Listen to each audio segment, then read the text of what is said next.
Esse é um tema bastante polêmico e bastante solicitado pelas pessoas, porque é um dos poucos momentos onde o oficial tem que utilizar do poder de decisão. A gente vai discutir aqui hoje sobre aquilo que a gente não deve penhorar. A gente evita repetição de ato e realização de ato inútil. Quanto é que é a dívida? Aqui, ó, R$2.000 atualizar e tal. Ele, pois não. Pegou aqui a carteira, abriu, R$2.000 e entregou na minha mão. Qual bem pode ser penhorado, qual não pode e quais são as circunstâncias que fazem com que às vezes um bem penhorável possa ser penhorado e um bem penhorável não pode ser penhorado naquele momento. Ele está na posse do executado, mas ainda não é dele. Então eu não posso penhorar algo que não é dele. O que eu faço? A impenhorabilidade de bens em empresas é possível? Mas se eu quiser oferecer algum bem meu para poder quitar a dívida do Mauro, por exemplo. Se o imóvel perde a garantia, porque é um IPTU, porque é uma dívida de condomínio, e os móveis que estão dentro da residência? Veja, existe uma diferença entre ser absorvido pelas custas da execução e ser de pequeno valor em relação à execução. E agora? Eu vou penhorar ou eu não vou penhorar?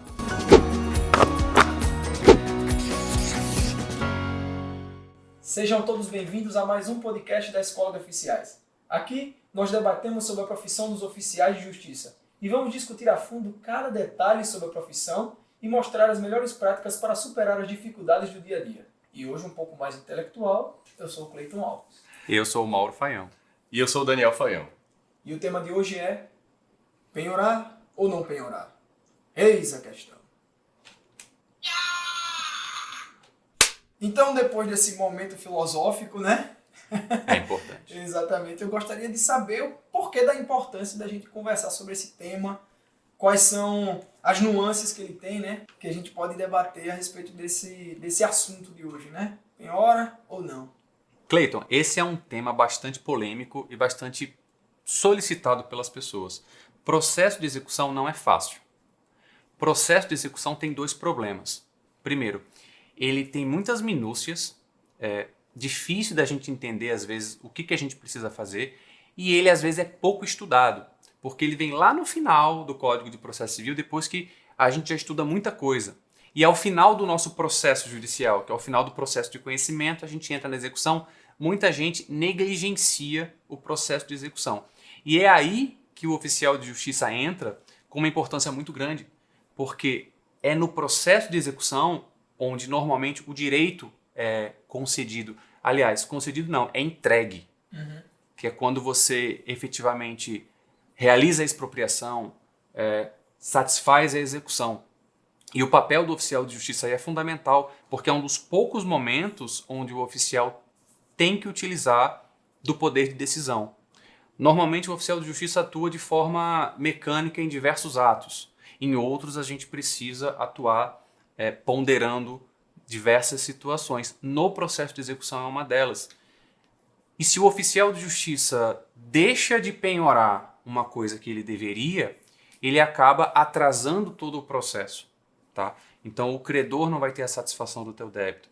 E pior, quando ele penhora coisas indevidas, sem saber que aquele bem, por exemplo, seria impenhorável, ele também atrasa o processo e ainda causa prejuízos ao próprio devedor. O prejuízo que o próprio oficial pode trazer para o processo ao penhorar coisas indevidas vai afetar tanto o credor quanto o devedor. Porque eu vou invadir o patrimônio, a intimidade, a vida privada do devedor, realizando um ato inútil, muitas vezes, para o processo. E eu não vou satisfazer o crédito da pessoa interessada. Por isso é importante o oficial de justiça saber exatamente qual bem pode ser penhorado, qual não pode e quais são as circunstâncias que fazem com que, às vezes, um bem penhorável possa ser penhorado e um bem penhorável não pode ser penhorado naquele momento. A análise final, claro, é do juiz, mas se a gente já traz isso pronto, a gente evita repetição de ato e realização de ato inútil. Já percebi aí que tem vários detalhes e importâncias que a gente precisa debater sobre esse assunto, né? Daniel, aborde um pouco mais pra gente também.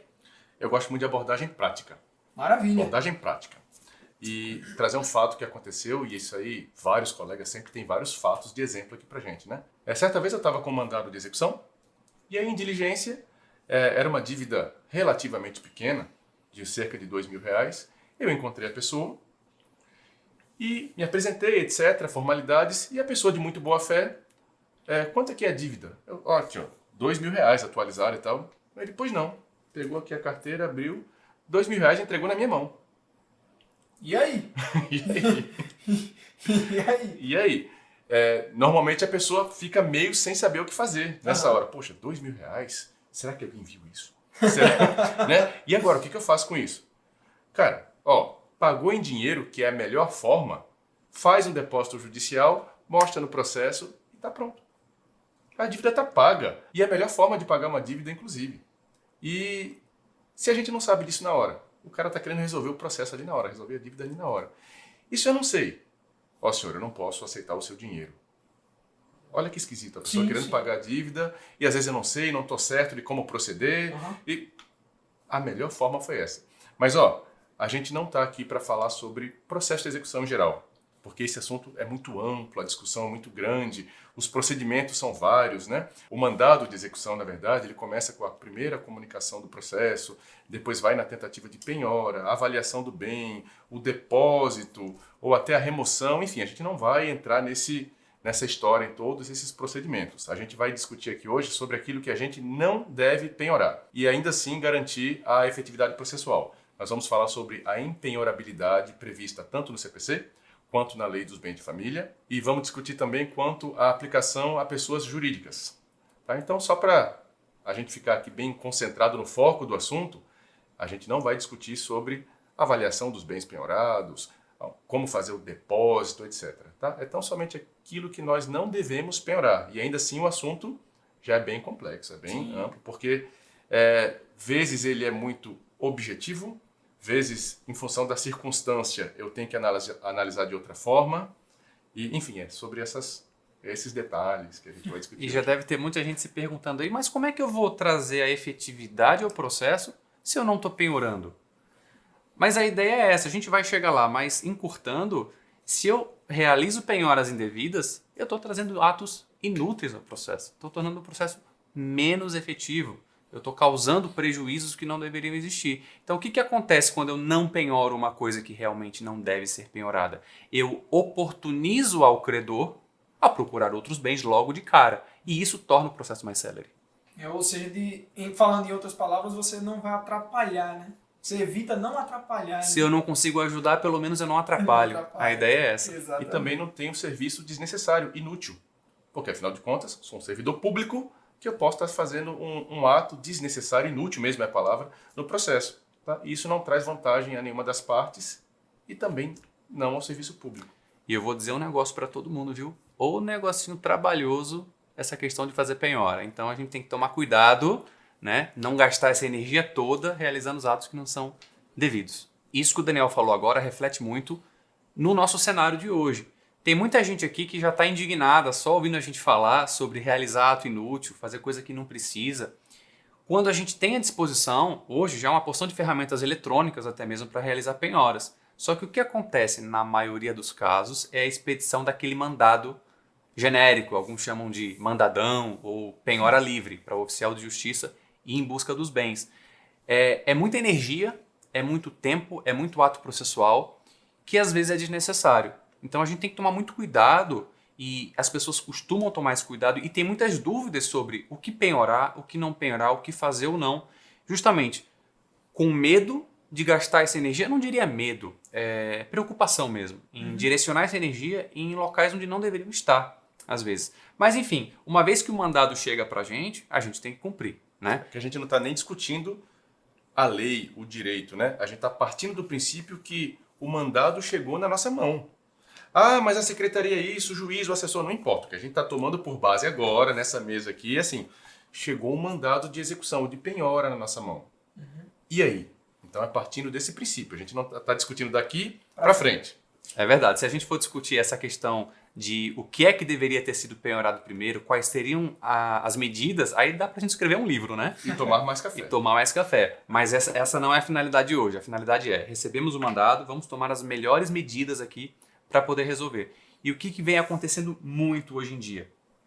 Na justiça estadual, o mais comum da gente ter é execução contra condomínios, execução de alimentos, tá?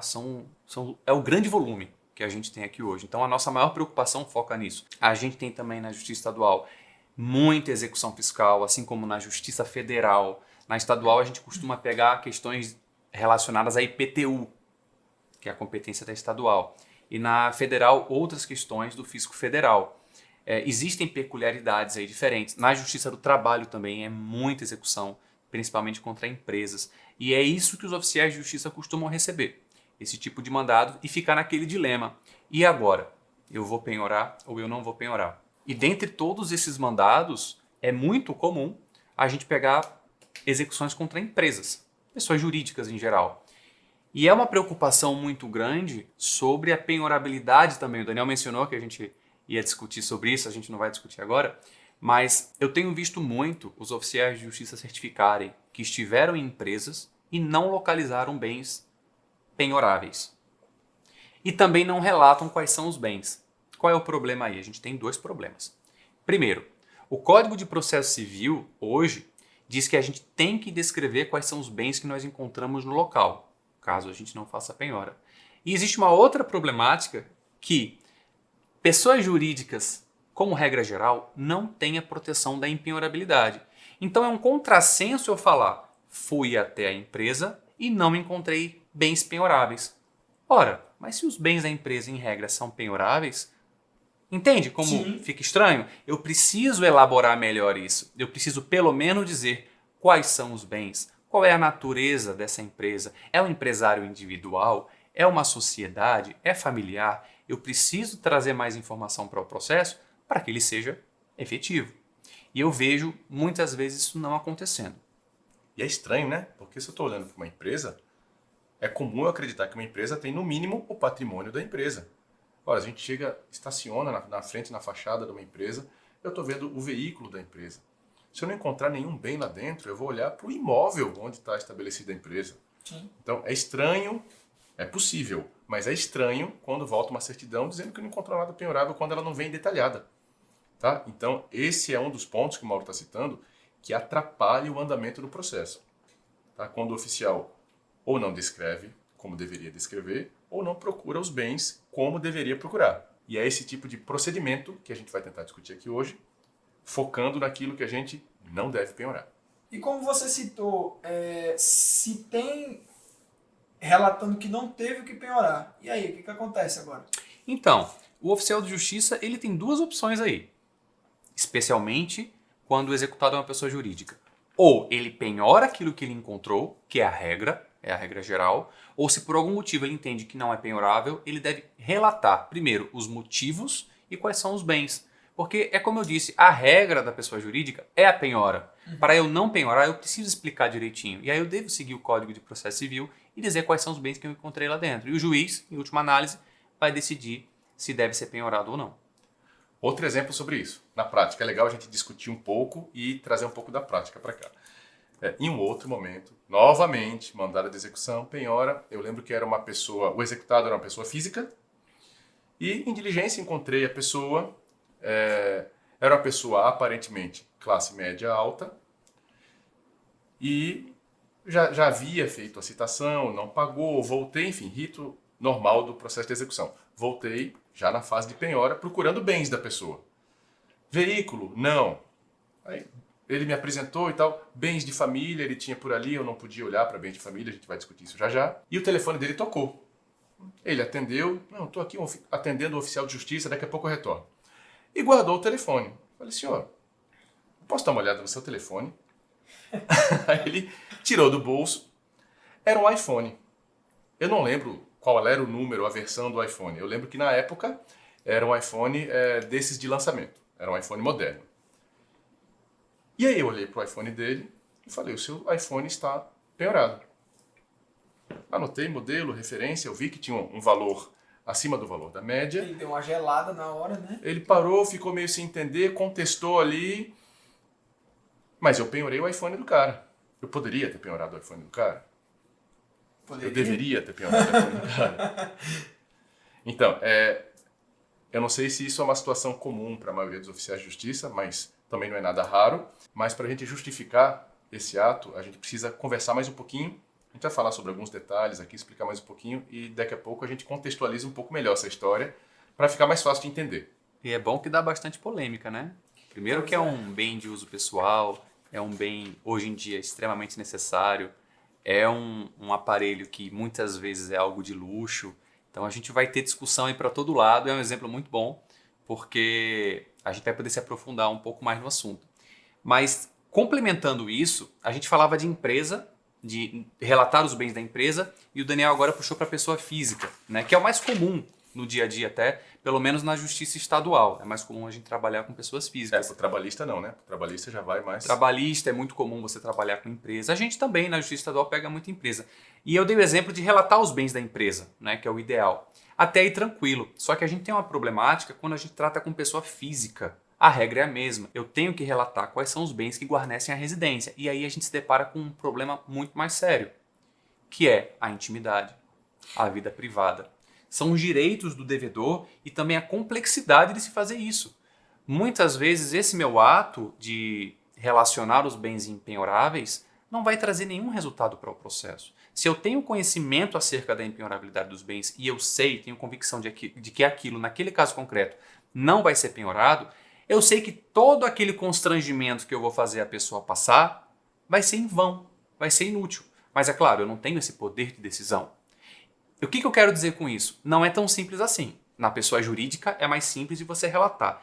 Quando você está dentro de uma residência, principalmente quando envolve várias pessoas, às vezes é uma dívida que o homem tem e a mulher não sabe, a mulher tem e o homem não sabe, você acaba envolvendo toda a intimidade familiar. E aí é um problema, tá? A gente vai trazer uma solução sobre essa parte, como resolver. A gente não vai dizer faça de um jeito ou faça de outro, mas a gente vai trazer aqui algumas ideias que podem ajudar. E relacionado à lei diretamente, Mauro, o que você pode falar sobre isso?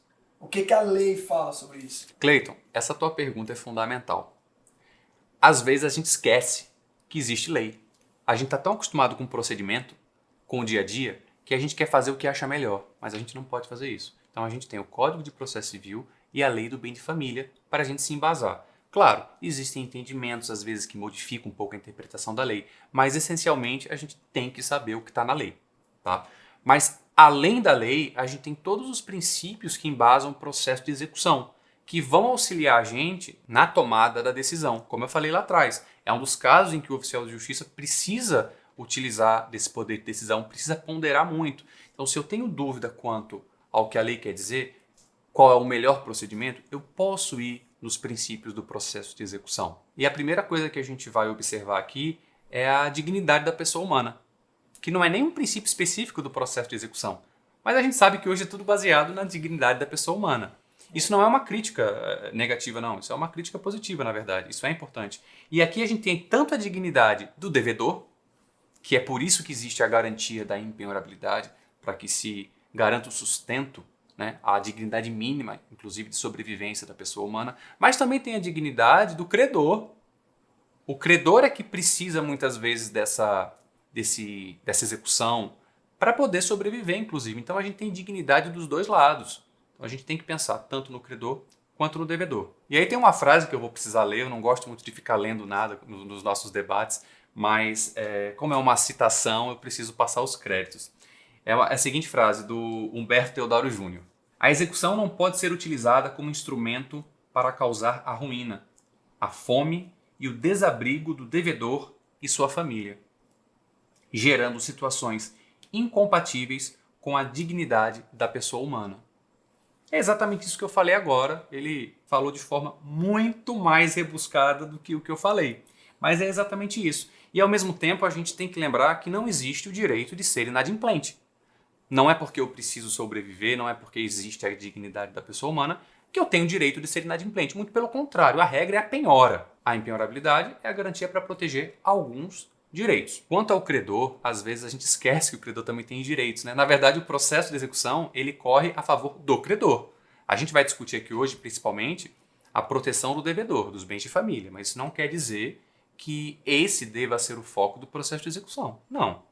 O processo de execução é para satisfazer o crédito da melhor maneira possível. E quando a gente olha para o credor, a gente tem o princípio da razoável duração do processo e o princípio da efetividade, que tem tudo a ver com o que a gente está falando aqui. Só que isso também é aplicável ao devedor. Porque se eu tenho um processo extremamente duradouro, o devedor pode viver uma situação de angústia.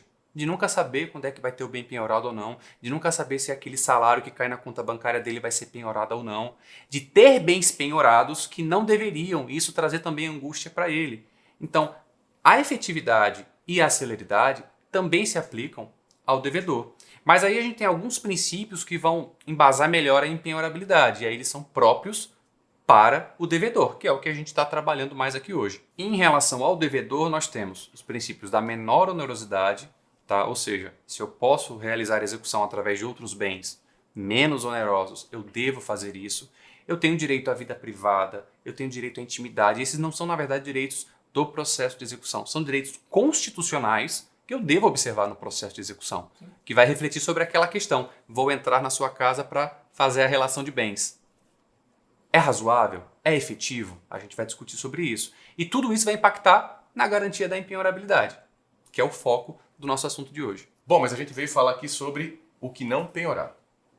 E o que a gente não deve penhorar? Aquilo que é impenhorável. E o que é impenhorável? Aquilo que está previsto no CPC e na Lei dos Bens de Família. Tá? Na Lei do Bem de Família, ela diz que o imóvel residencial, o único imóvel residencial, é impenhorável, e os móveis que o guarnecem, justamente para garantir a dignidade daquela família, que foi o que o Mauro falou agora há pouco. Já no CPC, ele elenca uma série de situações que lei a gente não decora, então eu vou dar uma olhadinha aqui. Vamos lá. O CPC diz lá no artigo 833, uma resumida aqui geral, ele diz que são empenhoráveis a pequena propriedade rural, trabalhada pela família, móveis e pertences que guarnecem a residência, salvo aqueles que têm alto valor, vestuário e bens de uso pessoal, que é roupa, óculos, acessórios, salvo aqueles de alto valor também. Livros, máquinas, ferramentas e utensílios, aqueles que são úteis ou necessários ao exercício da sua profissão. E aqui a lista segue, são vários, tá? Materiais de obras em andamento, salvo se a obra toda for penhorada. Salário de até 50 salários mínimos mensais. Poupança de até 40 salários mínimos, salvo se for prestação alimentícia, tanto para poupança e para salário. A prestação alimentícia é uma exceção da empenhorabilidade, a gente vai chegar lá. Que mais? Bens de terceiros também são empenhoráveis. Como assim bens de terceiros? De terceiro é o seguinte, imagine que você mora num apartamento alugado e existe uma execução contra o proprietário daquele imóvel. Certo.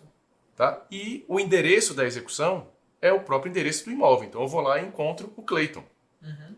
E você me fala, não, eu sou o inquilino, eu não sou o executado. Então eu, oficial, eu não posso penhorar os seus bens, mesmo estando no imóvel. Já, entendi. Do executado. Uhum. Tá? Porque os bens não são do executado, são seus.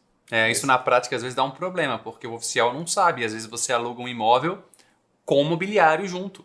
Sim. Às vezes os bens são do inquilino. Na prática isso atrapalha um pouquinho. Aí você vai ter que conversar com o inquilino. Dependendo da situação, você até pede o contrato de aluguel para saber de quem são aqueles bens. Isso aí, eu ia comentar a presunção da boa-fé. Se o inquilino está dizendo que os móveis ali dentro são dele, bom, eu vou presumir a boa-fé. Se eu suspeitar, ou se o autor me disser o contrário, eu posso muito bem chegar, me apresenta então a cópia do contrato de aluguel. Normalmente no contrato diz, né, se o imóvel está sendo alugado com os móveis ou não. Uhum. E isso resolve a dúvida do oficial. Algumas notas fiscais até podem ajudar, né, de alguns bens. Mas se eu quiser oferecer algum bem meu para poder quitar a dívida do Mauro, por exemplo. Por que você faria isso? Como é que porque o Mauro é meu amigo e eu quero ajudar ele. Como é que Um funciona? amigo é bom, é um desse, hein? Amigão. O Mauro alugou então o imóvel dele para que você more. Isso. Os móveis lá dentro são seus. Isso. E você está querendo. Quero quitar a dívida dele para ele ficar de boa. E você está falando, oficial, pode penhorar os meus móveis. Uhum. Eu penhoro todos eles. Todos eles. Você está oferecendo bens para garantir a dívida do Mauro. Salvei sua vida. Muito obrigado. Isso que é um amigo. Ah, tá vendo aí? Você foi praticamente um fiador agora. A gente vai ficar na dependência ainda da aceitação do credor. Uhum. Né? A gente vai depender dele querer aqueles bens. Inclusive, na lei de execução fiscal tem essa previsão. Ela fala que se os bens forem oferecidos por terceiros, vai depender da aceitação da fazenda pública. Então, da mesma forma, se for uma execução particular, vai depender, obviamente, que da aceitação do credor. O que a gente recomenda? Tenta primeiro achar os bens do devedor. Se você não conseguir, ou se forem bens de baixa liquidez, aí sim, como segunda opção, você aceita os bens de terceiros. Eu só queria aproveitar o momento para voltar um pouquinho. Você falou aqui sobre penhorar livros, máquinas, ferramentas, em relação à utilização da profissão, né? Quem utiliza desses materiais para a profissão. Aí eu pergunto para você, você pode penhorar, não pode penhorar o equipamento que a pessoa utiliza para a profissão dela, mas e o produto final? Aí é outra história. O que eu não posso fazer é impedir ou atrapalhar que o produtor deixe de produzir. Certo. Então, se eu entro numa marcenaria, por exemplo, e vejo o equipamento, a serra, a caixa de ferramentas lá do marceneiro, se eu penhorar aquilo ali, ele vai deixar de produzir os móveis, que com os móveis ele comercializaria e teria o retorno financeiro daquilo que ele poderia muito bem usar para pagar essa dívida. Então é isso que a legislação protege. Permita que o produtor ou que a empresa gere o produto, porém o produto final é penhorável. É para manter a capacidade de produção, até para pagar outras dívidas, né? Isso, então assim, não impeça que ele produza, tá? Mas aquilo que ele produzir é penhorável. Tá. E aí depende dele produzir mais para quitar as dívidas e aí seguir com a vida comercial dele. Mas aí já me gera outra dúvida. Isso em relação à produção de objetos sólidos, eu vou até utilizar esse termo. Você fala em relação a um... Bens materiais. Ele fabricou essa mesa. Palpável, você quer Isso. dizer. Então, ele pega aí. Mas, vamos lá. O cara não produz nada dessa forma. Dessa linha, no caso. Eu não produzo uma mesa, eu não produzo uma xícara, mas eu sou um professor. Eu produzo conhecimento e preciso do meu computador para poder trabalhar e fazer isso. E aí? Da mesma forma, se a ferramenta for fundamental ou útil inerente à produção, ao seu serviço, ele é impenhorável.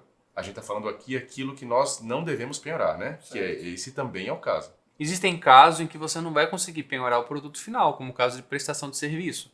O professor gera o conhecimento, você não vai ter como penhorar isso.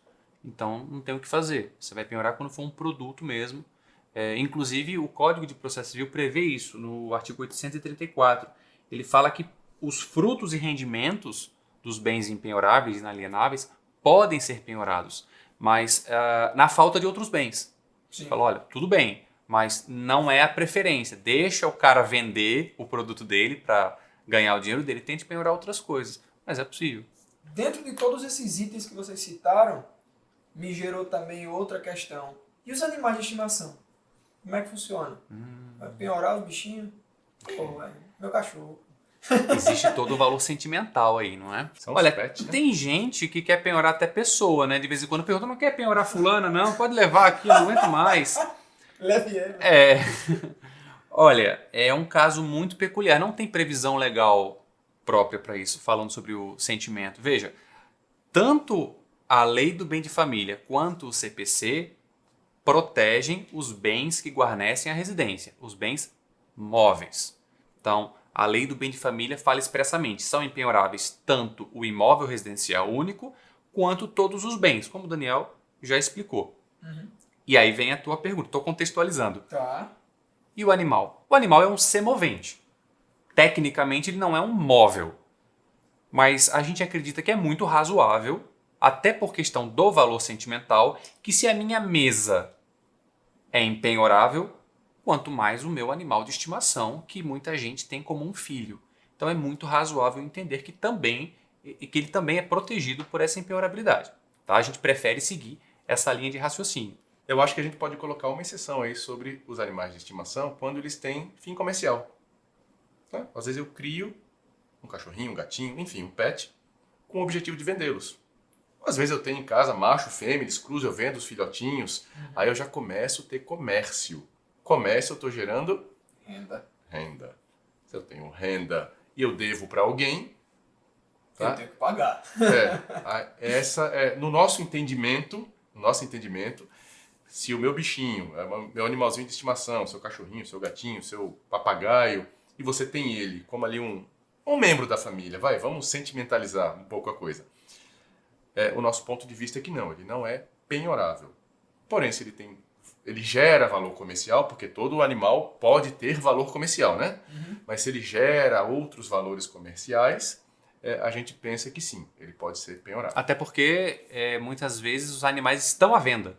Quando você tem gente que cria para vender, você tem lá e tem os anúncios mesmo. Então, olha, se aquilo dali está à venda, é um produto. E tem vários animais de valores altíssimos. Às vezes uma raça pura, uma raça específica, você consegue, inclusive, resolver uma execução dessa forma. Mas tem que ter muito cuidado para diferenciar aí o que é o animal de estimação e o que é o produto comercial. Pelo que eu entendi dessa explicação toda que vocês deram, inclusive dos pets, a gente comentou sobre a questão das residências, né? Mas e quando parte para a empresa? Segundo o que o Mauro falou um pouquinho antes, tudo dentro da empresa pode ser penhorado. Existe alguma exceção dentro disso? Essa é a regra. Mas eu acho interessante a gente falar primeiro do que não pode penhorar. Porque é o seguinte, nas residências a regra é a impenhorabilidade, tá? Nas empresas a regra é a penhorabilidade. Mas tem mais um caso aí de pessoa jurídica em que também a regra é a impenhorabilidade. A gente não falou ainda, que é no caso de bens públicos. E a gente tem aí as pessoas jurídicas de direito público, que é o quê? Estado, União, município, autarquia e fundação pública.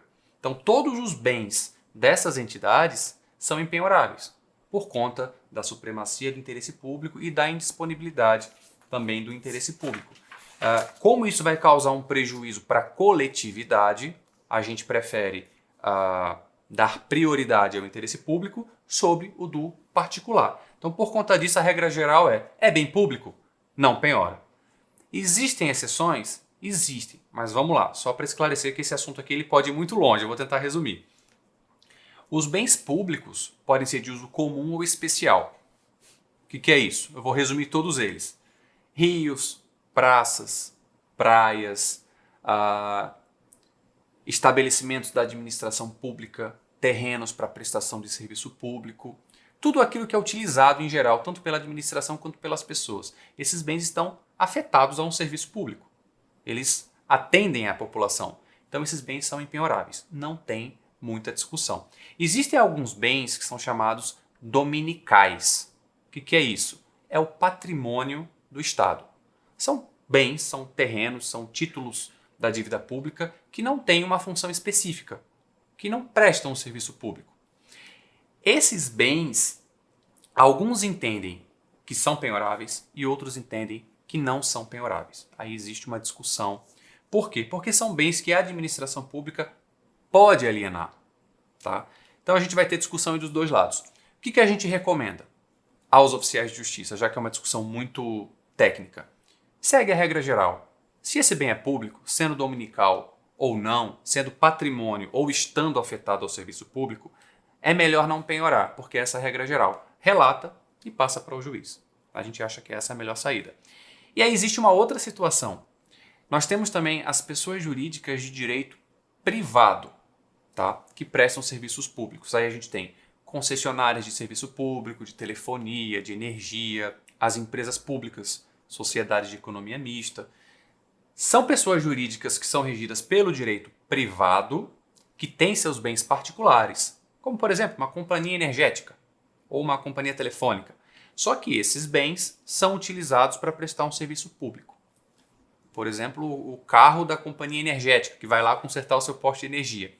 Esses bens são privados, são pessoas jurídicas de direito privado, mas eles são equiparados a bens públicos. Se eles estão colocados ali à disposição da sociedade, eles são equiparados. E o entendimento majoritário é de que também são impenhoráveis. Então, se eu chego na companhia de energia, eu não vou penhorar os veículos que prestam serviço público. Eu estou prejudicando a coletividade. É só a gente pensar assim, eu vou prejudicar a coletividade ou não? Agora, se eu chego lá na companhia e tem lá vou dar um exemplo, uma estátua na recepção, uma estátua de ouro, que não serve de nada, só está lá para embelezar, aí eu posso, porque é um mero patrimônio. Tá? Então essa é a diferença. A regra geral, bens públicos não penhora. Exceção quando são pessoas jurídicas de direito privado e esses bens não têm nenhuma utilidade pública. Então acho que isso fecha a parte também da impenhorabilidade, para a gente poder passar agora e dizer o que é penhorável. Bom, então deixa eu puxar aqui, vamos lá. A gente está falando de impenhorabilidade. A gente falou de uma relaçãozinha agora há pouco da Lei do Bem de Família e do CPC. Mas aqui um cuidado que a própria impenhorabilidade tem algumas exceções. né? Então, só para finalizar esse contextozinho e ficar bem marcado aqui para a gente, ó, excluem-se da empenhorabilidade aquilo que for exagero, sabe? Bens de alto valor. Por exemplo, a gente falou um pouco atrás que são empenhoráveis. Os móveis que guarnecem a residência familiar, tá? Utilidades, pertences, vestuários, exceto se forem de alto valor. E o que é alto valor? Isso é um pouco subjetivo, né? Vai depender, então, ali da atuação do oficial na diligência ou até do juiz. Tá? Então, se você penhorar, o juiz vai considerar. Se você não penhorar, você deve relatar que existe aquele bem e o juiz também vai considerar. Tá? Isso é colocado lá no CPC. Já a lei do bem de família, ela fala sobre obras de arte e adornos suntuosos, que é mais ou menos aquilo que o CPC também diz. Tá? São aqueles bens de alto valor, são os bens que estão em duplicidade, são os bens exagerados. Então isso vai um pouco conforme a observação do oficial de justiça em diligência. Quando a gente segue um pouco mais do CPC, artigo lá 833, e aí é uma outra conotação. Vamos lá. A dívida relativa ao próprio bem. O que significa isso? Financiamento, parcelamento, condomínio, IPTU. Um exemplo mais claro sobre isso é quando a pessoa adquire um eletrodoméstico. Eu vou dar o exemplo do eletrodoméstico, porque via de regra, ele notadamente é um bem de família. Uma geladeira, por exemplo. Né? A gente chega na casa de qualquer um, encontra uma geladeira, via de regra não há discussão, aquilo é um bem de família. Porém, se a dívida que gerou esse processo de execução é a própria geladeira, eu deixei de pagar o financiamento, o parcelamento daquela geladeira, aí ela se exclui da empenhorabilidade e eu posso penhorar, embora seja via de regra um bem de família. Tá? Então aí é uma exceção da empenhorabilidade e a própria lei do bem de família também tem algumas exceções. Por exemplo, taxas sobre o imóvel. Se alguém deve IPTU ou deve o condomínio, a empenhorabilidade também é quebrada nesse caso. Então, mas esse é o meu único imóvel. Mas a origem da dívida é da taxa de condomínio. Do imóvel, né? Nesse caso, eu posso penhorar o imóvel, mesmo sendo o único imóvel residencial da família. O CPC e a lei do bem de família às vezes repetem a mesma coisa, né? Uhum. Como é esse caso. O CPC fala dos bens em geral, as dívidas oriundas dos bens em geral. Qualquer bem que você financiou pode ser penhorado se a execução for sobre aquela dívida. A lei do bem de família fala isso em relação a imóveis. Então você complementa eles. Quando o CPC fala dos bens de alto valor, joias de alto valor, qualquer patrimônio, qualquer móvel da sua casa de alto valor, que é aquele que supera o padrão médio da sociedade, ele se torna penhorável. A lei do bem de família usa outro nome. Ela fala adornos suntuosos, ela fala obras de arte. Mas a ideia é a mesma, é aquilo que supera o padrão médio de vida, que seria, em tese, desnecessário para você viver com dignidade. Lembra aquele exemplo que a gente começou lá no início desse bate-papo de hoje, sobre a penhora de um iPhone? Sim. Que eu falei para você que ia responder mais no final. Tá? Um dos argumentos, ele está justamente aqui, ó. São os pertences e vestuários de alto valor. É uma exceção da empenhorabilidade. Mas aí como proceder? Vamos continuar mais um pouquinho aqui. Lá no final, a gente fecha aquele assunto. Eu só lembrei aqui, ativei o gatilhozinho para você lembrar da história lá do iPhone. Mas já interrompendo aí a explicação que você acabou de dar, eu percebi que desde o início a gente está falando de móveis, imóveis e cadê os automóveis? Os automóveis são todos penhoráveis. Todos eles? Todos eles. Carro, moto, qualquer outro automóvel que você quiser dizer aí. São todos penhoráveis. Mas não tem nenhuma exceção? Tudo tem exceção. Então vamos Tudo lá. no direito tem exceção. Tudo. A gente já falou do Então que é vamos penhorável, do que é impenhorável. Exceção à empenhorabilidade. Tudo tem exceção e tem contextualização. Certo. Então, assim, a gente sempre parte do princípio da regra geral. Automóveis, em regra geral, são penhoráveis. E se você for penhorar o carro de uma pessoa e ela falou que não é dela? Tem uma forma muito fácil de saber de quem é. Tem colegas que simplesmente não penhoram, com base nesse argumento, e relatam para o juiz, Que é a presunção da boa-fé da que é a pessoa. presunção da boa-fé. Mas a minha presunção da sua boa-fé está vinculada à apresentação do documento do veículo. Se você está na posse do veículo ou se está na sua residência, nada mais razoável e simples do que eu falar, por favor, apresente o documento do veículo. E você vai apresentar sem problema nenhum. Sendo de terceiros, eu não devo penhorar. Agora, se você recusa a me apresentar o veículo, o que está acontecendo, Daniel? Se o cara está recusando. Eu já estou suspeitando. Aí já para mim já não é boa fé. E já aconteceu, porque automóvel é um bem muito frágil para o executado. Deixa eu explicar melhor o que eu quis dizer com isso. É muito comum eu chegar na casa de alguém e encontrar um automóvel. Sim. Então, se eu chego na casa de alguém e encontro um automóvel, eu vou presumir que aquele automóvel é da pessoa. Ela pode até dizer, não, esse automóvel não é meu, é do meu pai, do meu irmão, etc. Ah, tudo bem. Você, por gentileza, me apresente o documento do automóvel. Todo mundo tem o documento do automóvel guardado. Ah, mas é do meu pai, o meu pai não está em casa. Não tem problema, você dá uma ligadinha para ele, ele tira uma foto do documento, te manda para o WhatsApp, me mostra aqui, ó. Qualquer pessoa de boa fé vai fazer isso. Qualquer pessoa. Se ela não faz, eu já começo a olhar para ela diferente. Tá escondendo o jogo aí, né? Aí depende, a partir daí depende da postura do oficial. Tem oficial que prefere não penhorar mesmo assim por conta da dúvida. Tem oficial que, por conta da suspeita, ainda aperta um pouco mais e até penhora, informa nos autos o que o executado informou. Tem oficial que diz, então amanhã você me... Está aqui o meu telefone, amanhã você me mostra o documento do veículo. Se você me mostrar que é de terceiro, a gente vai para outro bem. Se não, eu vou presumir que ele é seu e ele está penhorado. Entendi. Tá? Em relação a financiamento, o carro ainda está em processo de financiamento, né? Está sendo pago. Tá. Existe alguma questão dentro disso? Existe uma exceção aí, porque se o carro ele é financiado, ele ainda não é do executado. Ele está na posse do executado, mas ainda não é dele. Então eu não posso penhorar algo que não é dele. O que eu faço? Eu penhoro o direito sobre a propriedade do veículo. O que significa isso? Quando ele terminar de pagar o financiamento, e aí sim ele for o proprietário do veículo, eu já penhorei esse direito e nesse momento o veículo dele já estará penhorado. Entendi. Tá? Que esse é o objetivo, né? Bloqueia a futura alienação e garante o pagamento da dívida. O objetivo do financiamento é você adquirir aquele bem, não existe outro. Sim. E na medida em que você já está pagando o financiamento, você na verdade já tem uma parcela daquele bem. Por isso que se defende que sim, que se pode penhorar. Muita gente penhora o veículo. Não, eu penhorei o veículo tal. Aí pergunta-se, a penhora foi nula? Não, é uma questão técnica de mera formalidade. Se eu disser que eu penhorei o carro, tecnicamente está errado, porque eu tenho que penhorar os direitos futuros sobre aquele carro. Mas não vai ter nenhum tipo de nulidade. Eu posso dizer que penhorei o carro, posso dizer que penhorei os direitos sobre o carro. As duas serão válidas, em regra são aceitas. Tecnicamente é o que o Daniel falou. Efetuei a penhora do direito. Mas, Mauro, isso funciona se o carro também for uma ferramenta de trabalho? Aí você já confundiu o meio de campo. Aí você complicou a nossa vida. Já botei mais um aí no meio. Você está colocando uma situação em que a lei expressamente diz que ele é penhorável, porque é um veículo, e ao mesmo tempo você puxou agora o Código de Processo Civil, que diz que ferramenta de trabalho é impenhorável. A gente tem um conflito de normas aí, a gente vai ter que ponderar aí para poder achar a resposta. Como é que se resolve isso aí? Vem mais uma vez agora um pouco da experiência. É subjetivo. Na maioria das vezes é subjetivo, por isso que tem uma dificuldade aí. Ele é uma ferramenta de trabalho, mas você trabalha com o quê? Não, vamos dizer que eu sou entregador.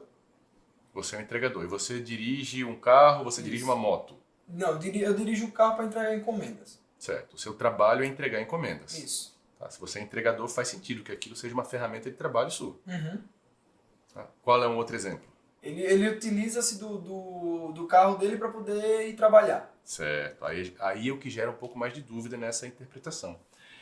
O seu trabalho depende do seu carro ou você está usando o seu carro simplesmente como meio de transporte? Tá? Porque se for um simples meio de transporte, você pode pegar um ônibus, ir de Uber e o seu automóvel garantir o pagamento da dívida. Agora, se você usa o seu automóvel efetivamente para trabalhar, por exemplo, você é o motorista do Uber ou você é o taxista, o seu carro é ferramenta de trabalho. Aí é diferente, ele se torna impenhorável. Inclusive para nós, oficiais de justiça, existe um entendimento que o nosso veículo, o nosso automóvel é um instrumento de trabalho. O que a gente faz? A gente sai em diligência cumprindo ordem judicial. Ora, eu poderia fazer isso de Uber também? Eu poderia, seria viável? E a efetividade do processo? Pois é. Seria a mesma? O nosso entendimento, que não é absoluto, mas é o nosso entendimento, é que o veículo do oficial de justiça é impenhorável por ser ferramenta de trabalho. Tá? Da mesma forma que os taxistas e os Ubers.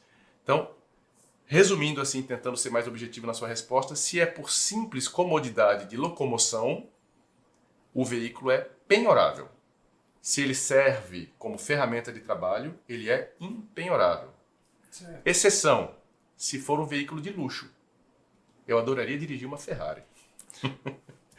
Adoraria, mas eu preciso de uma Ferrari para cumprir mandado judicial? Eu não preciso. E se a Ferrari for seu instrumento de trabalho? Isso responde à história do iPhone. Boa. Eu preciso de uma Ferrari para ser taxista? Não, para ser taxista não. Eu preciso de uma Ferrari para ser Uber ou então para cumprir diligência à ordem judicial? Eu não preciso de uma Ferrari. E a gente está falando Ferrari aqui como exemplo de carro de luxo, tá? Pode ser qualquer carro luxuoso. Eu não preciso. O que eu faço? Eu vou fazer com a Ferrari a mesma coisa que eu fiz lá com o iPhone da história do início. Tá? Eu penhoro a Ferrari e dou a opção para o executado trocar a Ferrari, vender a Ferrari por um veículo popular e com a diferença do dinheiro ele Quita a dívida. quita a dívida do processo. Essa é a ideia da penhorabilidade dos bens de alto valor, é justamente isso. É uma manobra, né? É uma manobra que não é comum, por isso que a gente não respondeu a história do iPhone lá no início, porque a gente precisava trazer essas ferramentas, né? Contextualizar, porque agora parece fazer mais sentido. A gente sabe que o iPhone, o telefone em geral, via de regra, ele é impenhorável, porém como é um bem de luxo, né? Não é só porque é um iPhone.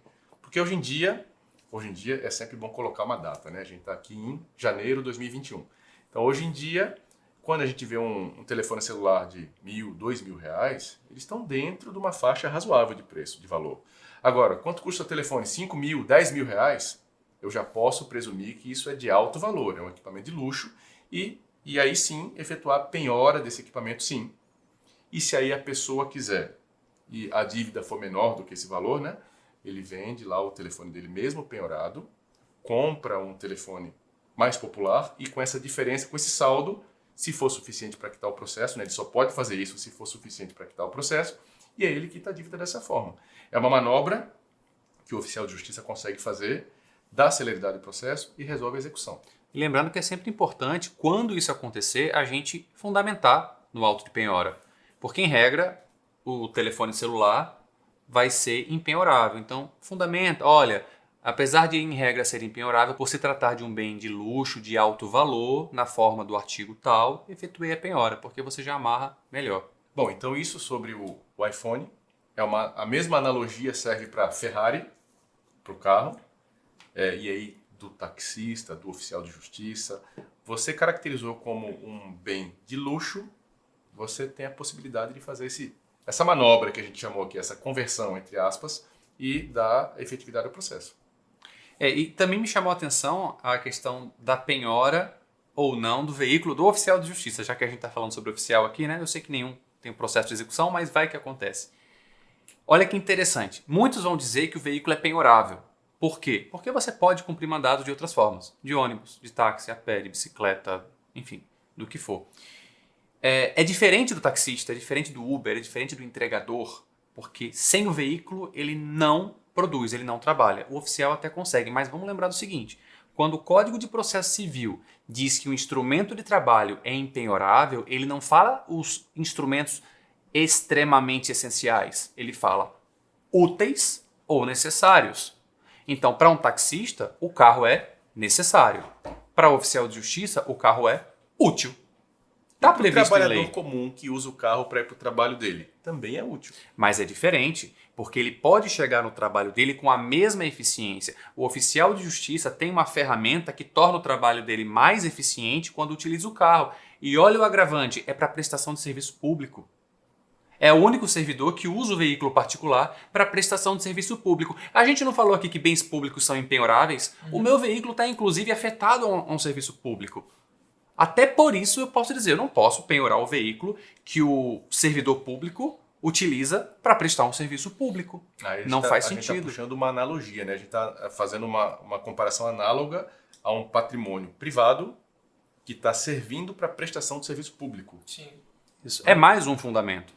Faz parte do debate. Só pelo Código de Processo Civil, que fala que os bens úteis já são impenhoráveis, eu já defenderia que não pode penhorar. E se a gente puxar essa analogia, então, da afetação ao serviço público, aí é que não pode mesmo. Aí não haveria discussão. Verdade. Então, é um debate legal. Eu acho que dá para dizer que não penhore os carros dos oficiais de justiça, eles não merecem isso. Vamos deixar os veículos lá. Até pela segurança de vocês, né? Em diligência, claro. Mas eu tenho um outro exemplo que eu pensei agora. A gente falou aqui que para transporte no dia a dia do trabalho, o veículo é penhorável. Perfeito. Agora eu vou colocar uma situação. Se você vive em uma zona rural, onde não há transporte público, e você depende exclusivamente do seu veículo para sair da zona rural até a área urbana, onde você exerce a sua profissão. E a única forma de você chegar é com o seu veículo. Olha o problema. Boa, Mauro. É uma situação atípica.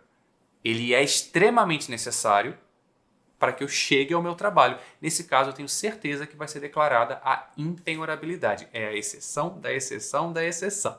E a gente tem que estar ciente disso. Você vê que é coisa muito subjetiva, né? Então não basta a gente dizer penhoro ou não penhoro. Lembra o tema da conversa de hoje? Sim. Não basta a gente dizer isso, a gente tem que considerar a contextualização, tem que considerar o cenário. E sempre na dúvida, a gente não penhora, relata e o magistrado vai decidir. Se penhora ou não. Se penhora ou não. Mas às vezes, poxa, eu não tenho dúvida nenhuma, para mim eu tenho esse ponto de vista, efetuei a penhora. Se lá na frente o magistrado entender diferente, ele vai desfazer o que você fez e não tem problema nenhum. O ruim é que quando você tem a dúvida, você procede errado, poxa, eu tô com esse mandado, eu tenho que resolver o problema, eu não tenho certeza, mas eu faço. Ver como isso pode embaraçar, e o nosso objetivo aqui é sempre trazer umas soluções assim para celeridade do processo, efetividade processual. Desembaraçar, né? Pois é, então assim, de novo a gente não está dizendo o que penhorar, a gente está dizendo o que não penhorar, mas com esse objetivo. E não penhorar, muitas vezes, é mais eficiente no processo. Obviamente, desde que você justifique e explique, contextualize no seu auto, na sua certidão, para que o juiz aí tome as decisões que ele achar cabíveis. Além de tudo isso que a gente debateu até agora e de cada detalhe que a gente foi esmiuçando aqui, existe mais algum exemplo ou algo específico que entre também nessa questão da impenhorabilidade? Ou foram esses os que vocês falaram? Cleiton, quanto à impenhorabilidade, a gente já abordou a maioria das causas que interessam ao oficial de justiça, que estão tanto no Código de Processo Civil quanto na lei do bem de família. Só que a lei do bem de família, como traz algumas exceções, como a gente falou já, obras de arte, adornos suntuosos, veículos, ela também fala algumas circunstâncias em que essa impenhorabilidade cai por terra, ou seja, que eu posso penhorar basicamente qualquer coisa.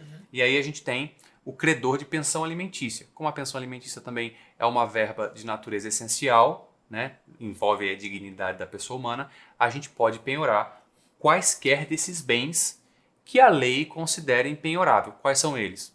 Todos. Ela traz a impenhorabilidade do imóvel, lembra? E dos móveis que guarnecem a residência. Isso tudo é impenhorável. No caso de pensão alimentícia, cai por terra e eu posso penhorar qualquer coisa. Além da pensão alimentícia, tem as taxas sobre o imóvel, cobranças dessas taxas tornam esse bem de família também penhorável. Tá? Aí vem tanto IPTU quanto taxas de condomínio. Que mais que nós temos? O fiador do contrato de aluguel. Sabe aquela história de nunca seja fiador de ninguém? Sim. Não é só porque você vai ser cobrado depois, é porque você perde a garantia dos seus bens de família. Quer dizer que o fiador, tudo dele pode ser penhorado. Tudo dele pode ser penhorado. Quando a lei do bem de família diz que essa garantia da impenhorabilidade não se aplica ao fiador em contrato de aluguel, eu estou dizendo que ele não tem essa proteção. Então, em tese, tanto o imóvel residencial dele quanto os bens que têm a mesma proteção perdem essa garantia e pode ter essa penhora realizada. O engraçado é que os bens móveis do inquilino estão protegidos, mas o do fiador não. Exatamente. O fiador vai sofrer um bocado aí com essa execução. Existe uma discussão sobre os fiadores quando não é um contrato de aluguel residencial para moradia, tá? Quando é um fiador de um contrato comercial. Vamos lá. Num aluguel residencial, é comum que você utilize daquele produto do aluguel para sua sobrevivência. Não tem gente que vive disso? Sim. Por isso que a gente vai atrás dos bens do fiador, tá? Porque Compreendi. existe essa necessidade do credor de receber os aluguéis. O fiador é uma garantia para o credor, por isso que ele existe no contrato. Sim. Tá? Você está garantindo para o inquilino que o credor vai receber os aluguéis. Essa é a finalidade do fiador. Mas quando a gente passa para o contrato de locação comercial, aí é diferente. Aí essa garantia se mantém. Por quê? Porque o STF, em um recurso especial, já se manifestou dizendo que essa garantia da impenhorabilidade subsiste quando é um contrato de locação comercial. Porque aí o credor não está atrás de alimentos para ele. O credor está atrás de um lucro. Quem está no comércio está para o lucro. Então essa é a ideia. Tá? Então vamos lá, só para resumir. Fiador em contrato de locação residencial não tem garantia. Fiador em contrato de locação comercial tem os seus bens protegidos. Então se for fiador, vá para o comércio, que é melhor. Tá? E aí, só para fechar, tem mais uma discussão sobre as taxas decorrentes do imóvel. E a gente tem tanto IPTU quanto taxa de condomínio. E é super comum a gente pegar mandado de penhora em condomínio, não é? Muito comum. O que mais tem é a gente devendo no condomínio aí, né? Então, o que acontece? Os oficiais, às vezes, não atentam para isso, que é um processo, uma execução de condomínio, e entendem que aquilo lá é bem de família. Mas não é. Veja, a dívida sobre o imóvel faz com que o imóvel se torne penhorável. Sim. E além do imóvel, o que é que nós temos junto a ele? Os móveis. E essa é a discussão. Ora, se o imóvel perde a garantia, porque é um IPTU, porque é uma dívida de condomínio, e os móveis que estão dentro da residência continuam com a garantia, porque a dívida não é sobre os móveis, é sobre o imóvel, ou perdem também junto com os móveis? A gente vai ter entendimento para os dois lados. O nosso entendimento é o seguinte: se eu perco do bem principal, que é o imóvel, eu também perco a garantia dos bens móveis. Porque, veja, a gente está falando do direito à moradia. Como é que eu tiro a sua moradia, mas não tiro os bens que guarnecem a sua residência? Isso é relativo. Às vezes, para você, é mais importante garantir os seus bens móveis do que garantir a sua moradia. Porque você pode alugar um outro local, você pode vender a sua casa e comprar uma de menor valor, e você não quer perder aqueles bens móveis que você tem até um apego emocional. Mas para outras pessoas é o contrário. Outras pessoas têm um apego mais pelo imóvel, pela residência. Então isso é muito subjetivo. A gente prefere pensar o seguinte: se eu perco a garantia da minha casa, do meu imóvel, os bens móveis que estão ali também perdem essa garantia. Vai Tá? tudo no barco, né? E por que isso é útil para a gente? Por conta do princípio da menor onerosidade. Porque nem sempre a gente precisa penhorar diretamente o imóvel, considerando que os bens móveis, nesse caso, também são penhoráveis. Então, se eu tenho uma dívida cujo valor pode ser garantido por alguns bens móveis, não faz sentido eu penhorar o imóvel, Certo. atendendo aí o princípio da menor onerosidade. Então, os bens móveis, eles podem da mesma forma satisfazer a execução, e às vezes de forma até mais fácil. E por outro lado, às vezes o condomínio ou o autor acaba não tendo interesse nos bens móveis. Então aí é uma moeda de duas faces, porque penhorar bens móveis dá um pouco mais de trabalho para o oficial de justiça, porque existe um procedimento de penhora, que a gente não vai falar disso, mas eu tenho que escolher os bens, eu tenho que caracterizar os bens, avaliar os bens, etc, etc. E muitas vezes, no caso de condomínio, o autor não tem interesse. Tá? Então Por que a gente está falando isso? Porque às vezes é interessante, nesses casos, que o oficial de justiça, quando puder, consulte o autor. Porque dá um baita de um trabalho, o procedimento é um procedimento mais complexo, mais trabalhoso mesmo, esse é o nome. E às vezes a gente faz aquilo tudo, avalia, tá? Que também é um outro procedimento trabalhoso, que a gente vai falar isso também em outro momento, mas muitas vezes pode ser que o autor não tenha interesse. Então, quando você decidir penhorar os bens móveis, se puder, consulte o autor antes, para ver se há interesse dele. É porque eu fico imaginando assim, você faz esse trabalho todo, como você acabou de citar, e no final não é de interesse. Porque às vezes a dívida ela é relativamente pequena. Suponha aí R$10.000. Não é uma super dívida, é relativo, né? Mas para eu atingir também R$10.000 com bens de família, com bens móveis, eu tenho que somar uma quantidade significativa. Então eu vou chutar aqui alguns bens. Bom, ar-condicionado, geladeira, eletrodomésticos em geral, televisão, são bens de família, que nesse caso, né, é exclusão da empenhorabilidade. Mas para atingir R$10.000, eu tenho que fazer uma relação considerável. E isso me dá, como eu falei, né, isso dá um trabalho danado para o oficial de justiça. A gente faz aquilo tudo, faz relatório, fotografia, nomeia depositário, intima, e lá no final do processo todo, mesmo atingindo o valor da dívida, muitas vezes o autor fala, eu abro mão dos bens móveis. Para quê? Porque para ele converter isso em pagamento no futuro é muito difícil. Eu fiz uma pesquisa estatística uma vez sobre isso, eu estava fazendo um estudo, e eu constatei exatamente isso. Existiam várias penhoras de bens móveis em geral, tanto de empresas quanto de residências, e a grande maioria dos credores recusava e pedia penhora de outro bem, conta bancária, de imóveis, né? Isso acontece quando a primeira penhora é feita por oficial de justiça, quando na verdade deveria primeiro tentar penhorar dinheiro, veículos, imóveis, existe aquela ordem preferencial. Então isso que o Daniel falou é legal, que de qualquer forma, depois da penhora, o juiz vai intimar o credor para ver se ele aceita. Se a gente está ali, se é um condomínio e é fácil, não custa nada. Da mesma forma, eu posso também indagar ao devedor, em garantia até do princípio da menor onerosidade, qual é o bem que ele prefere que seja penhorado. A gente vai ponderar, vai ver se aquilo dali é suficiente para execução e penhora. Então posso tanto consultar o devedor quanto consultar o credor. Lembrando que a decisão vai ser sempre do oficial de justiça. Isso é interessante porque otimiza muito o trabalho de vocês, né? E o cuidado que a gente tem que ter aí é não partir desse princípio, imaginar que o autor não vai ter interesse e deixar de fazer a penhora dos bens móveis. Porque muitos oficiais já deixam de fazer essa penhora partindo do princípio de que é bem de família. Sim. Tá? O que a gente está falando aqui é que esse caso de dívida de condomínio exclui a impenhorabilidade do bem de família e o oficial de justiça deve sim penhorar os bens de família. E se o devedor, no caso, insistir que não pode penhorar aquele bem? No caso, ele é alegado e todas as formas que aquilo ali, como vocês estão citando, é um bem de família que ele não vai penhorar de forma alguma. O que acontece? É um ato do Estado. Quem vai decidir em primeiro momento é o oficial de justiça.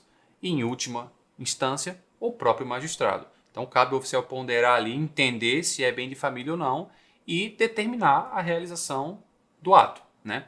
Fazer o ato. Existem situações em que o devedor pode fechar as portas da casa, impedir que o oficial entre, e a gente vai para outro assunto que não é o foco aqui, que é a questão de arrombamento, vai depender também de ordem do juiz. Mas se eu já estou lá, se eu já vi o bem e o devedor falar para mim, não, essa minha mesa aí que você acabou de ver, você não vai penhorar. Fala, cidadão, já está penhorado. E pronto. É um ato unilateral do Estado e que não depende nem da vontade e muito menos da presença do devedor. É bom, Mauro, colocar isso também. Nenhuma penhora requer a presença do executado. Nenhuma penhora.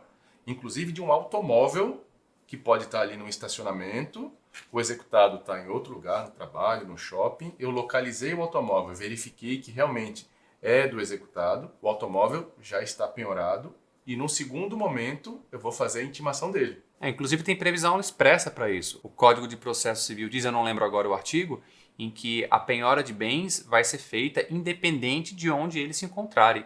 E também diz que independente de com quem eles estiverem. Entendi. Ou seja, se um veículo tiver com terceiros, ele pode ser penhorado. Pode inclusive ser apreendido, etc.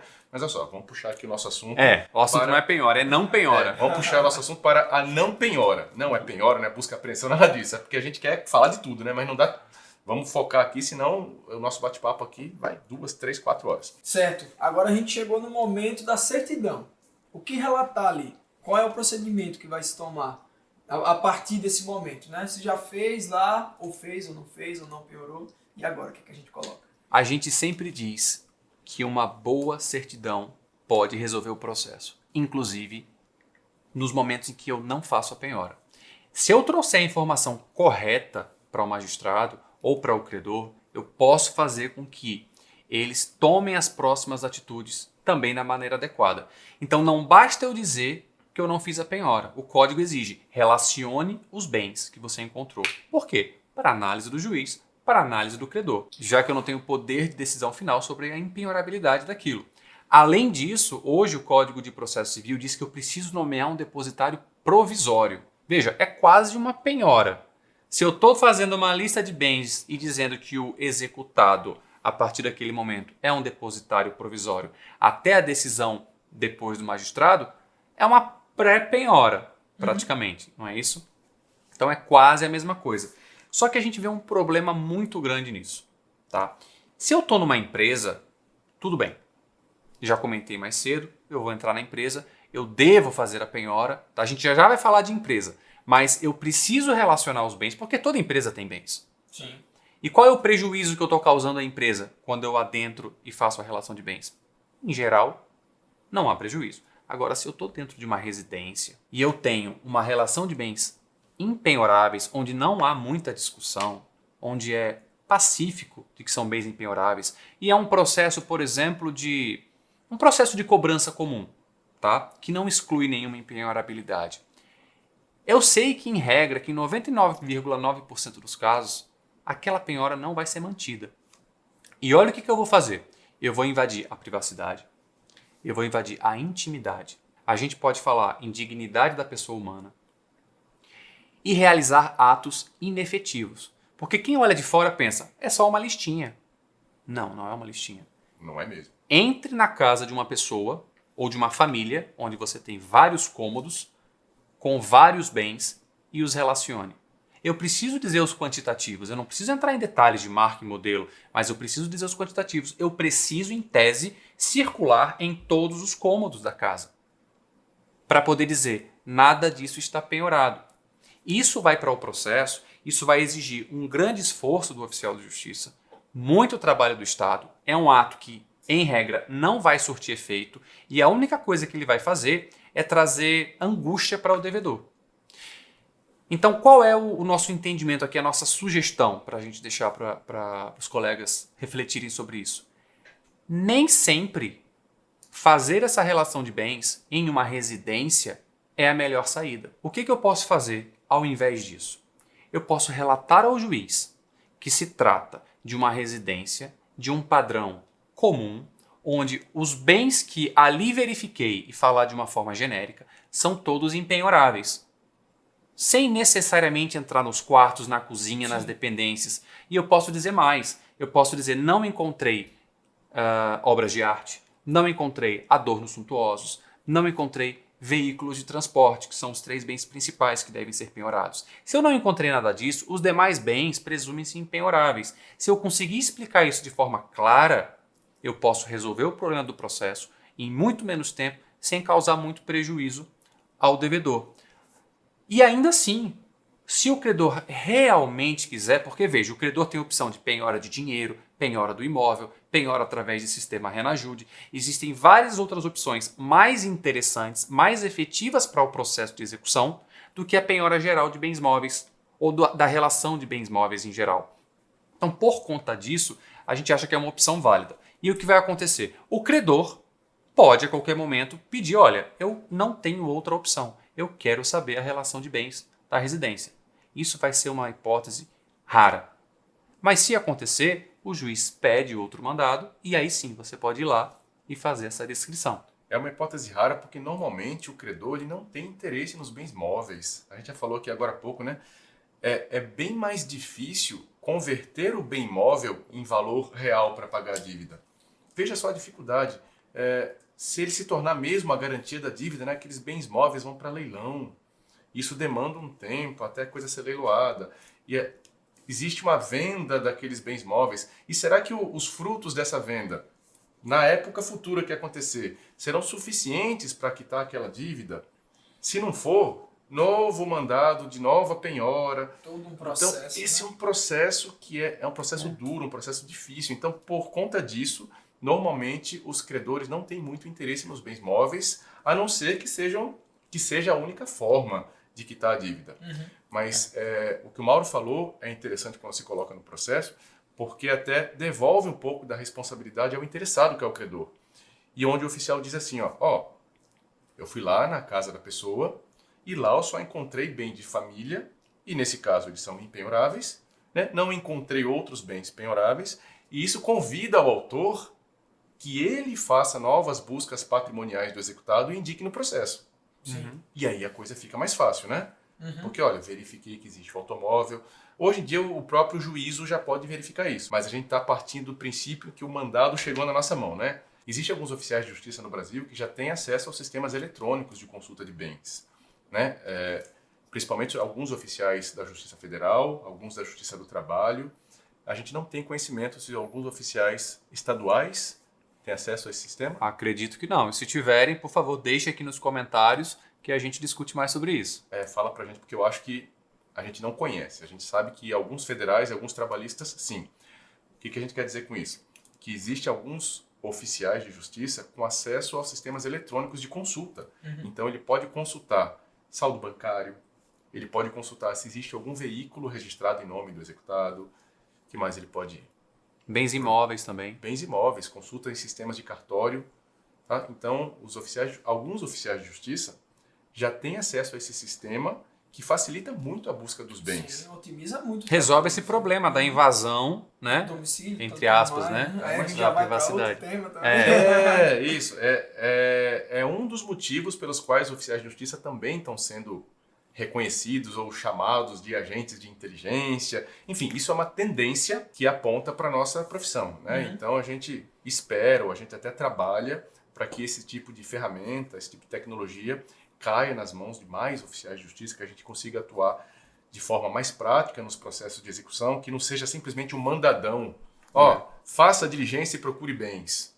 Tá? Existem formas mais fáceis, a tecnologia já está aí batendo na porta de todo mundo, do judiciário e dos oficiais de justiça, então é uma questão de tempo isso. Só uma questão de tempo. O que a gente está tentando é fazer com que esse processo aconteça de forma mais rápida para que a gente consiga atuar de forma mais efetiva nos processos de execução.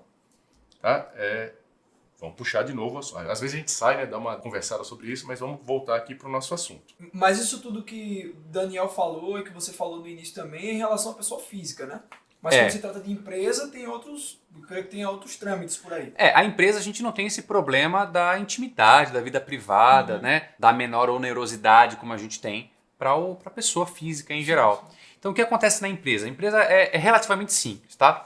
Primeiro, se eu não faço a penhora, a gente já disse aqui, é fundamental relacionar os bens, tá? Certo. Porque a regra da pessoa jurídica é penhorabilidade. Pessoa jurídica, em regra, não tem as mesmas proteções da pessoa física, que é decorrente da dignidade da pessoa humana e da necessidade de subsistência. Pessoa jurídica é outro ramo. Então, se eu não encontrei bens que possam satisfazer ao menos as custas da execução, por exemplo, ou se por algum motivo eu entendo que aqueles bens são impenhoráveis, eu tenho dever sim, tá? Essa nossa teoria das residências eu diria que não se aplica, eu tenho dever de relacionar os bens da empresa, tá? Nós entendemos que é incompatível você dizer que chegou numa empresa e não encontrou bens penhoráveis, tá? Entendi. É possível? Mas eu devo dizer quais são os bens que estão lá dentro, tá? Já que é uma questão bastante discutida. Tem alguns oficiais também que deixam de fazer a penhora porque eles encontram poucos bens. E o fato de serem poucos bens, a penhora seria de pouco valor, que não satisfaria o pagamento da dívida. Mas existe um cuidado aqui que a gente precisa ter atenção. O fato de ser um valor que não satisfaz a dívida não significa que eu não deva penhorar. Tá? A única forma que eu não devo penhorar dentro de uma empresa, nessa situação que a gente está conversando, é quando o valor total dos bens eles são integralmente absorvidos pelo valor das custas da execução. Veja, existe uma diferença entre ser absorvido pelas custas da execução e ser de pequeno valor em relação à execução. Tá? No primeiro caso, eu não posso penhorar. No segundo caso, eu devo penhorar. É um valor pequeno, porém é uma parcela.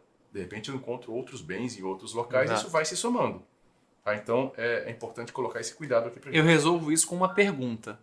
Quando os colegas dizem que não vão penhorar porque é, por exemplo, 30% da dívida e acham que é pouco. Eu pergunto, você tem um crédito, Cleiton, de 100 mil reais, tá? Você quer receber 0 mil reais ou 20 mil reais? A resposta é simples. Pois é.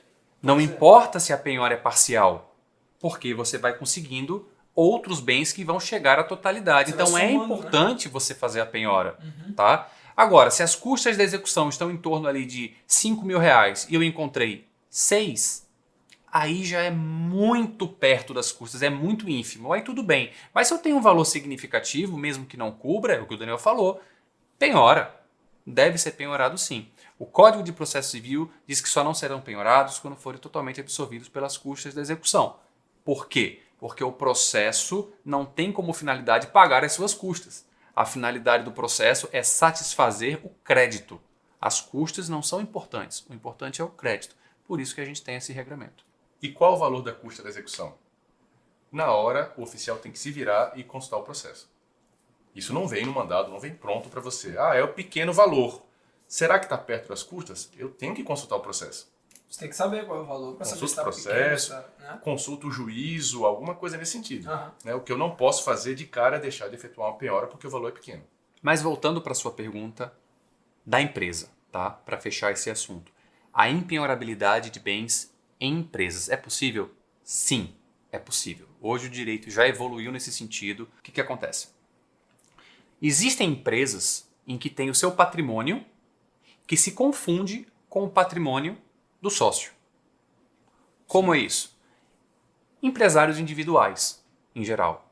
Tá? Se eu tenho aqui um empresário individual, abrir um CNPJ para exercer uma atividade empresária e ele é o único membro dessa empresa, entende-se que esse patrimônio se confunde. Então, aquele lucro que é obtido, aquele patrimônio da empresa, na verdade, ele faz parte dos bens da pessoa física.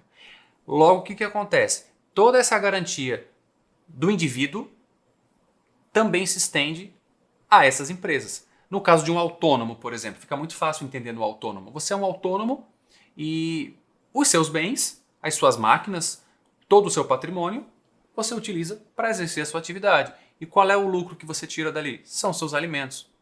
Tá? Então, para garantir também esse mínimo existencial, já é bem tranquilo esse entendimento de que se você tem um empresário individual, se você tem uma Eireli, uma empresa individual de responsabilidade limitada, que é até uma modalidade nova aí, composta por uma única pessoa, o patrimônio se confunde. Então, nesse sentido, é bem tranquilo. A gente acha mais interessante não fazer a penhora quando for uma única pessoa e fazer a lista de bens. Isso se emprega também em espaços, Mauro? Vamos dizer que o cara tenha um espaço onde ele ministre aulas nesse espaço. E ele precisa desse espaço para poder as aulas dele acontecer. Esse espaço é ferramenta de trabalho dele, ele seria penhorado ou não? Cleiton, é uma boa pergunta. Eu acredito que siga a regra do instrumento de trabalho. Você, nesse caso, pode ser um autônomo, pode ser um empresário individual, não é? Então, esse espaço é aquilo que você utiliza para obter a sua renda. Sem ele, você não vai ter o mínimo existencial, tá? Então, dá para considerar, sim, que é impenhorável. Agora, Cleiton, se a gente está falando de uma sociedade, aí o cenário muda. A regra se inverte. A gente volta para o entendimento clássico. Volta para a regra geral. Volta para a regra geral. Se eu tenho uma sociedade empresária, eu não tenho garantia. Sim. Por quê? Porque o lucro daquela sociedade tem um caráter comercial e não de subsistência.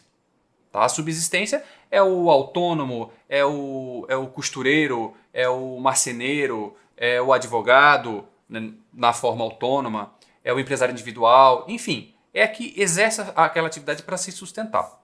Se eu parto para uma sociedade empresária, a regra é outra. Tá? Então, penhoro tudo que tem lá dentro, devo relatar ou penhorar tudo que tem lá dentro. Porém, também já está vindo o entendimento de que mesmo nessas sociedades empresárias, e aí aqui eu vou colocar uma grande ressalva, tá? Essa análise eu não acho que deva ser feita pelo oficial de justiça. A gente está fazendo aqui nesse caso uma análise jurídica para a gente levantar o debate, mas eu acho que não cabe ao oficial de justiça. Porque se eu tenho uma sociedade, eu não tenho garantia de impenhorabilidade. Mas se essa sociedade, na prática, no caso concreto, representar um pequeno estabelecimento familiar que sirva para o sustento da família, por exemplo, um pequeno mercadinho, uma padaria, em que o próprio sócio exerce atividade lá dentro, em que a profissão dele se confunde com a sociedade, Sim. entende? Vamos colocar ali que o sócio é o caixa e que a esposa é É a gerente. é a gerente e que o filho é o padeiro. Então, e a gente tem ali uma sociedade empresária com vários sócios, mas aquilo dali representa a subsistência da família. Muito provavelmente o magistrado vai entender aquilo como impenhorável.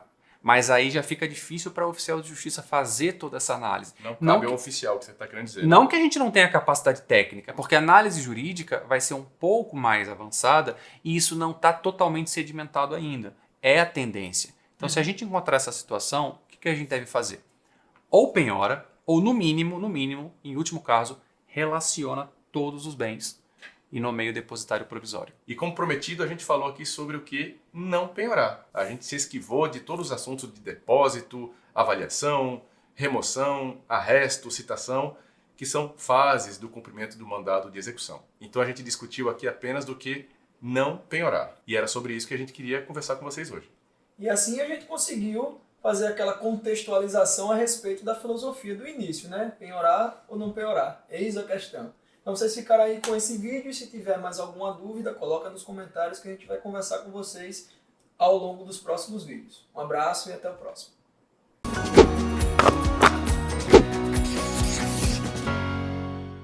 Vai terminar. Continuidade, estou olhando. Sim, claro. Obviamente. Eu posso fazer uma pergunta aqui para você entrar? À vontade, por favor. Eu pensei em perguntar assim, Não Já pense pergunte, não. não pense não, já pergunte. mas se não entrar no A contexto... Luana edita. Ela tá ouvindo, ela vai saber. Tá, Pentecado, não. Embasado, fundamentado, munido, alicerciado. abarcado. Abarcado, gostei. Vai falando assim? Eu não abro a boca. É, Au. abre a boca para falar. Tá, vou abrir a boca pra falar. Vou abrir a boca para falar. Isso aí. Se o seu pet tiver valor comercial ou se ele servir para você fazer outros pets. O jet ski é automóvel? Jet skis são como as motos. São automóveis? E os barcos são, são como os Essa é a sua resposta. São automóveis. Então eles não estão na garagem, eles estão na marina. Eu vou invadir a privacidade. Eu vou invadir a intimidade. O que mais? Bom, vamos focar então... Que Vamos focar então no que O importa. cara William Bonner. Você quer falar mais alguma coisa? Não, né? Tem mais Não falo mais nada. Você quer...